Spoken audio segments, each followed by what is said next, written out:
Hey everyone, I'm Michael Josh. Hello from Berlin, Germany, and welcome to GadgetMatch. Behind me are the doors to the Tempodrome, the venue for Samsung Unpacked Episode 2, which takes place tomorrow, September 3rd, here in Berlin, as well as in simultaneous events in Beijing, China, and New York. We might as well call it the Galaxy Note 4 launch event. If you can see up there behind me, Samsung is already asking the question, are you ready to note? Samsung also tells us that the official hashtag for tomorrow's event will be more than big, which stresses that the phone is not just a big smartphone, there's more to it than that. And so, having said that, here are 4 things to look forward to in the Galaxy Note 4.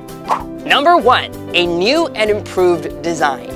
Last year, outside these very halls, we were queuing to get in to the Note 3 launch event, and when it was announced, we were a bit disappointed. We had hoped that Samsung would address one of our biggest complaints about Samsung smartphones, its plasticky back plate. When Samsung announced the Note 3, it came with a full leather back and a design aesthetic they called modern glam. It would be the precursor to all the smartphones that we've seen in 2014 that all have a similar leather back plate, including the S5. When the S5 was announced, we had hoped that it would be an evolution in Samsung's design, but unfortunately, we didn't see any changes. In fact, the metal band around the S5 was actually made out of chrome-plated plastic, which looked ugly. Last month, Samsung addressed the criticism by releasing the Galaxy Alpha, its first smartphone with a metal frame. And it's safe to say that based on the rumored leaked photos that we've seen of the Note 4, the Note 4 will also, like the Galaxy Alpha, have a metal band, but will retain the same faux leather back. Number 2, a Quad HD display. The Galaxy Note 4, like its predecessor, the Note 3, will come with a 5.7-inch display, and finally that 2K or Quad HD display that was rumored to come in the S5 will finally come to the Note 4. Supposed photos taken from the setup here in Berlin suggest that QHD will be a headline feature. For those wondering, QHD stands for Quad HD. That's 4 times the resolution of an HD display. Here are the other specs of the Note 4 compared to its predecessor, the Note 3.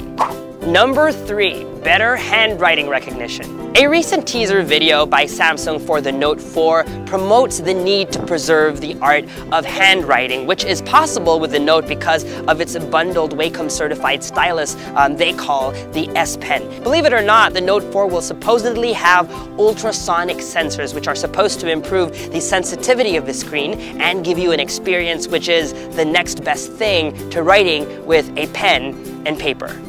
Number 4, virtual reality integration. We all know that Samsung is working with virtual reality company Oculus and is building their own virtual reality headset. Now, leaked APK files or app installers that are made specifically for the Note 4 suggest that there will be an app that has VR functionality built in. I won't be surprised if the Note 4, like the Note 3, will come with a bundled device. If you recall, last year, the Note 3 came bundled with the Galaxy Gear smartwatch, and tomorrow, most probably, the Galaxy Note 4 will come bundled with Samsung's very own virtual reality headset. There's a lot to look forward to in the Note 4. Aside from the 4 things that I mentioned earlier, I'm pretty sure Samsung will also build in the fingerprint scanner we saw on the S5, as well as a host of other sensors that measure vital signs and will integrate with their S-Health fitness tracking application. Whatever the case, we promise you here on GadgetMatch we will bring to you all the latest announcements, not just from Samsung, but all the tech companies who are here in Germany for IFA 2014 to announce new products. Because it's a big week in tech, we will post at least 1 video on the channel per day. So to make sure you get them, please hit the subscribe button if you haven't already. And if you're watching for the first time, please give me a thumbs up so that I know you are watching. Until then, this has been Michael Josh, signing out.